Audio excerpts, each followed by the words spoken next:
Hello and welcome to VOA's Red Carpet. I am Sunday Shumari. This week on the Red Carpet, we chat with guitarist John Collins, who left England, his home country, to move permanently.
With bands in Ghana, went on TV, I did so many things, but it was all a labor of love.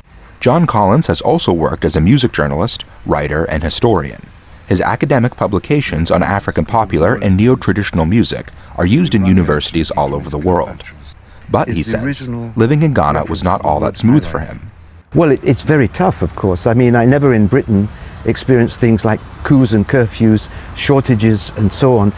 Dumso, all these things.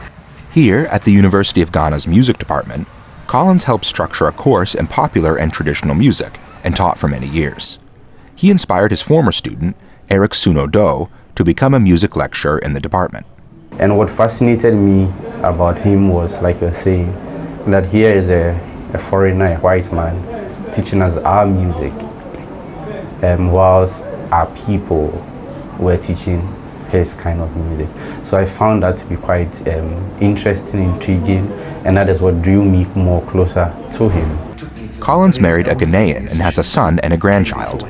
He feels that it is the Ghanaian people who have made his stay in Africa memorable. All I've been talking about is not about the climate, not about the food, the sunshine. Everything that's positive is ultimately people. It's people who create the world. Collins has spent his career learning popular and traditional Ghanaian music and helped inspire young Ghanaian musicians like these ones who gather here at the University of Ghana every month to keep both genres alive. For Isaac Kaledzi in Accra, Ghana, this is Anthony Labruto, VOA News.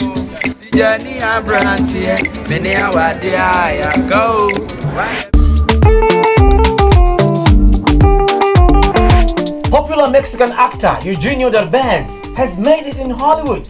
His bilingual comedy, Acapulco, on Apple TV is critically acclaimed and has put his work in front of new audiences.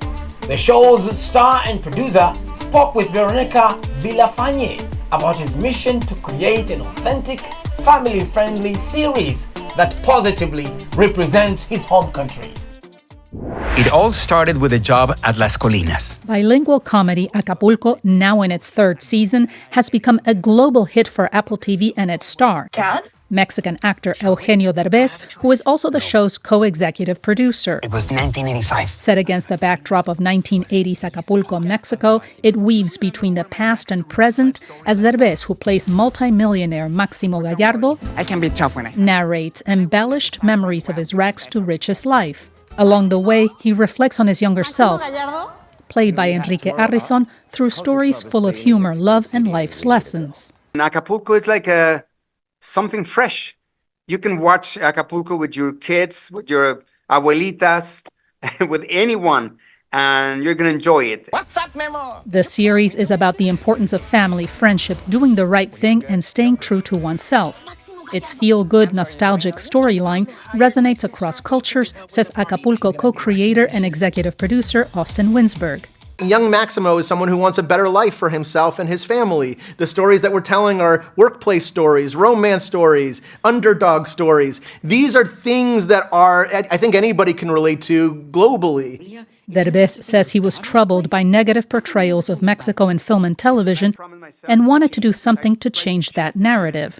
In Acapulco, you can see that Mexico is more than just violence and narcos. Producers say having a predominantly Hispanic team of creatives, writers, cast, and on-location crew was crucial in building an authentic story that challenges negative stereotypes and provides more accurate representation. Resources to keep evolving. However, Derbez acknowledges there's a lot more work to be done.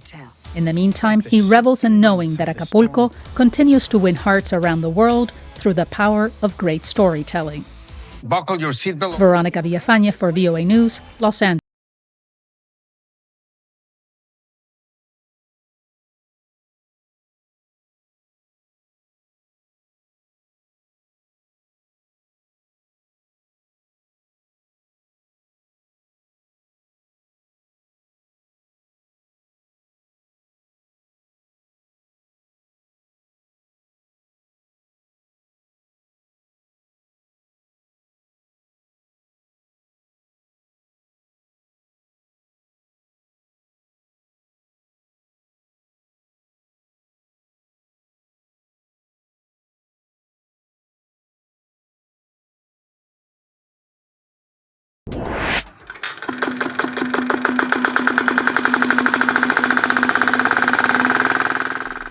On this cricket field, the pitch requires a swift flow.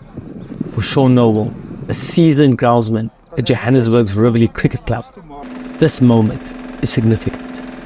Noble, a cricket enthusiast for almost 2 decades, had hoped that the Proteas, South Africa's men's national cricket team, would win their first international trophy at the 2024-2020 World Cup tournament hosted in the West Indies and the United States. This final means to me that it's very important to our country and that this is the first time that we're not going to choke in the final. South Africa had a promising start but faltered against India in the final stages, causing the cricket team to miss out on the trophy. This tournament also marked a relaxation from the quota system that had been enforced over the past decade, which required at least half the squad to compromise players of colour to ensure inclusive representation post-apartheid. Ashwin Desai, the author of a book on cricket looking at post-apartheid South Africa, explains how the excellence of players of colour has led to the call to drop the quota system. Constantly the quota or targets were being questioned and re-engineered. But I think there's a solid body of evidence that quotas could be anti-black. Why are they anti-black? Because originally when they came into being, it was to deal with white gatekeeping. But most of the cricket unions are run by black people. The selection committee is overwhelmingly black. And so the idea that there could be racial gatekeeping starts to lose its resonance. Noble shares Desai's sentiments.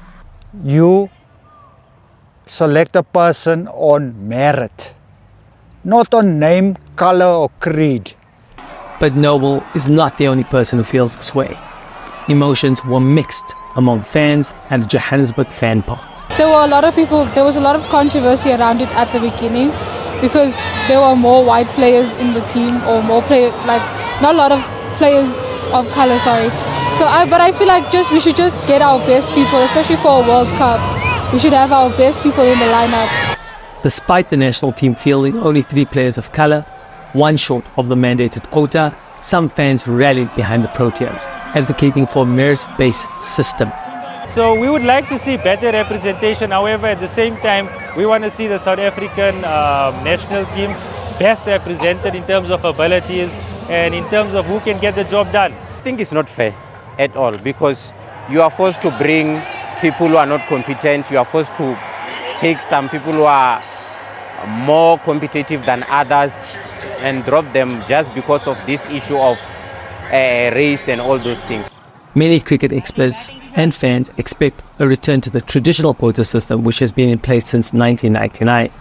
However, the 2024-2020 World Cup highlighted a desire among fans for on-field results, no matter who achieves them. Siri Kasim, VOA Africa, Johannesburg, South Africa.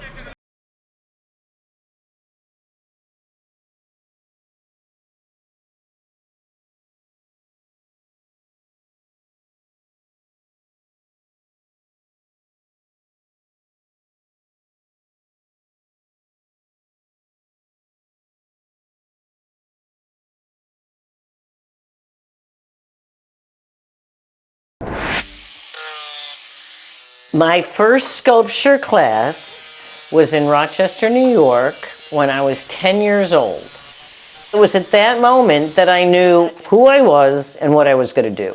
Art is it's kind of an expression of your soul, of your experiences. And I had been taking years of dance class before then, from the age of 4. So I really love dance and I really love sculpture. You know, I mean, what is sculpture but dance, you know, in a moment in time? When I came to Washington and GW, and it was really the revolution years, 68 to 72. I have always been a truth to power person. I have never been afraid to speak my mind loudly, where I got my nickname in college, which is Megaphone Margie. You know, I did art, I did dance, I was very interested in Eastern religion. I figured I'm going to spend my life in art, so I want a well-rounded degree. And your art is only as good as your life experiences. One of my clients was the National Association of Home Builders, and they put out a statistic that said within 5 years, 50% of all carpenters are going to be retiring. It is the most endangered trade in this country and in Europe. We wrote a grant to build a mobile wood shop. Because this is spinning this way. And to train a new generation of carpenters. Whoa, that's so good. What we often do is teach young kids how to turn things on a lathe, which they just adore doing. Oh, there it goes. But I just felt that most schools don't have wood shops anymore, and they need a trade. I mean, I know the percentage of kids that went to college from my high school, 98%. There isn't one school in the city that would even come close to that. Tonight there's classes here in our stationary wood shop. It was just something that I really had wanted to do and felt there was a need for the city. We really built something. Now we're helping a lot of students. Thanks for watching VOA's Red Carpet. I'm your host, Sunday Shomari. For more on your entertainment news, check us out on voaafrica.com, on Facebook, Instagram, and YouTube. Don't forget to like, share, and subscribe. Until next time, goodbye, everyone.